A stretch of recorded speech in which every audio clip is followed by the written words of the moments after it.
Her husband of 41 years, Nay Nix, spoke in court, saying his wife hasn't talked about what happened after she forgot their 7-month-old granddaughter, Uriel, in the back seat of the car in November.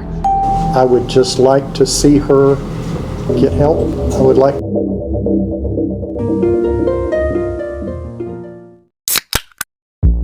Hello everyone, welcome back to channel Weekly Crime Stories yang akan membahas kisah-kisah kriminal nyata yang penuh misteri. Bagi kalian yang menyukai kisah kriminal yang penuh misteri, jangan lupa klik tombol lonceng di bawah, subscribe channel ini agar kalian tidak terlewat kisah yang penuh misteri berikutnya. Kisah tentang Tracy Nix dan kematian tragis dua cucunya terasa seperti tragedi yang menghancurkan. Membawa badai emosional yang menghancurkan keluarga yang dulunya penuh kasih sayang. Ruang sidang dipenuhi dengan ketegangan saat semua orang merasakan beban masa lalu yang menghantui. Tak ada satupun yang tidak merasakan duka yang begitu mendalam.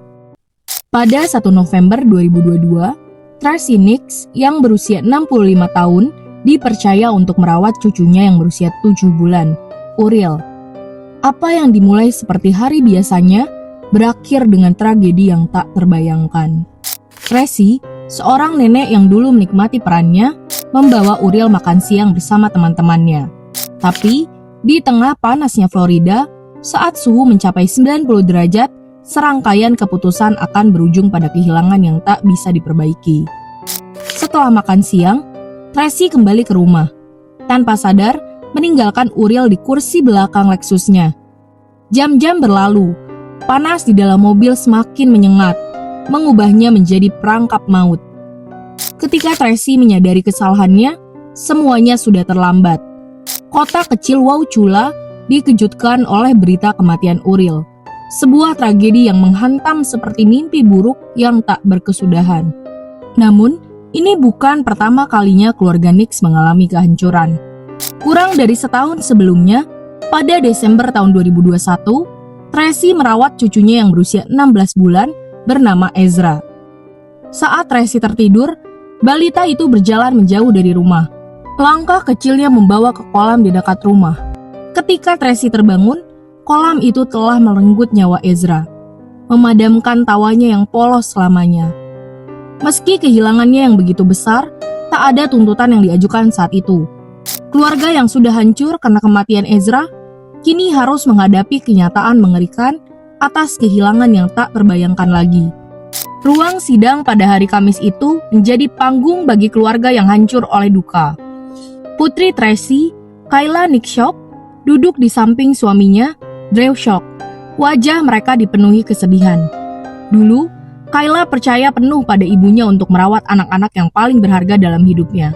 Sekarang, dia harus menghadapi kenyataan yang tak tertahankan, anak-anaknya telah tiada. Dan orang yang seharusnya dia percayai di atas segalanya telah gagal menjaga mereka. Kalau saya objektif, dia harus masuk penjara. Suara Drew memecahkan keheningan. Kata-katanya dengan beban cinta seorang ayah dan kesetiaan seorang suami. Sebagai putrinya, saya sangat sakit hati untuk mengatakan ini. Sebagai ibu mereka, saya menuntut ini. Saya akan berjuang demi mereka. Ruang sidang menahan napas. Rasa sakit yang terdengar dalam kata-katanya seperti pisau yang mengiris udara. Pengacara Tracy, Drew Davis, berdiri untuk berbicara, tapi suaranya bergetar. Kliennya, ujarnya, bukan lagi wanita yang dulu. Dia tak lagi bicara, baik kepada suaminya maupun kepada para pengacaranya. Sebuah keheningan yang menggema dari kehilangan yang tak bisa diucapkan. Dia kesulitan membicarakan kejadian ini, ujarnya kepada Hakim Reynaldo Ojeda. Ini bisa jadi masalah kompetensi di kemudian hari yang mulia. Salah satu alasan utama kami mengajukan permohonan ini adalah untuk menangani masalah ini sejak awal. Saat Davis berbicara, suami Tracy, Nun Nay Nix, naik ke kursi saksi. Permohonannya adalah upaya putus asa untuk menyelamatkan sisa-sisa hidup yang hancur oleh kesedihan. Saya hanya ingin melihatnya mendapatkan bantuan. Dia memohon kepada hakim. Dia punya gelar psikologi. Tapi kenyataan bahwa dia tidak berbicara memberitahu saya bahwa dia butuh seseorang yang bisa membantunya melewati masalah ini. Kata-katanya, meski diucapkan dengan tenang, dipenuhi dengan rasa putus asa. Dia tahu bahwa ada sesuatu yang rusak di dalam diri istrinya.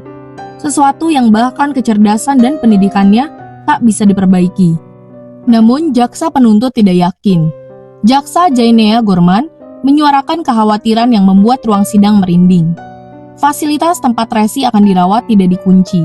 Dan Gorman khawatir tentang apa yang mungkin terjadi jika dia melarikan diri.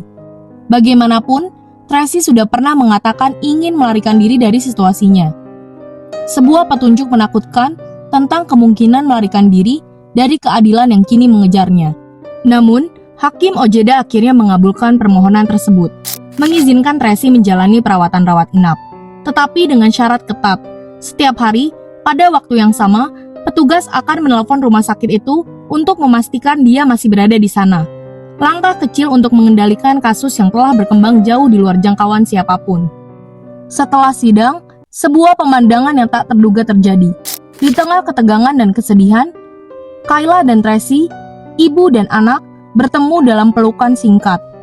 Ruang sidang yang sejenak terdiam, menyaksikan bagaimana kedua wanita itu saling berpegangan. Rasa duka mereka tercampur dalam momen penderitaan bersama. "Aku sangat merindukanmu," bisik salah satu dari mereka. Kata-katanya nyaris tak terdengar, tapi penuh dengan beban waktu yang hilang dan mimpi yang hancur. Saat kisah persidangan Tracy Nick terus berkembang, orang tak bisa tidak bertanya-tanya tentang kebenaran yang lebih dalam di balik semua ini. Apakah ada lebih dari sekedar insiden tragis ini yang terlihat? Drama di ruang sidang dipenuhi air mata dan tuduhan, menyisakan kemungkinan adanya plot twist yang akan datang.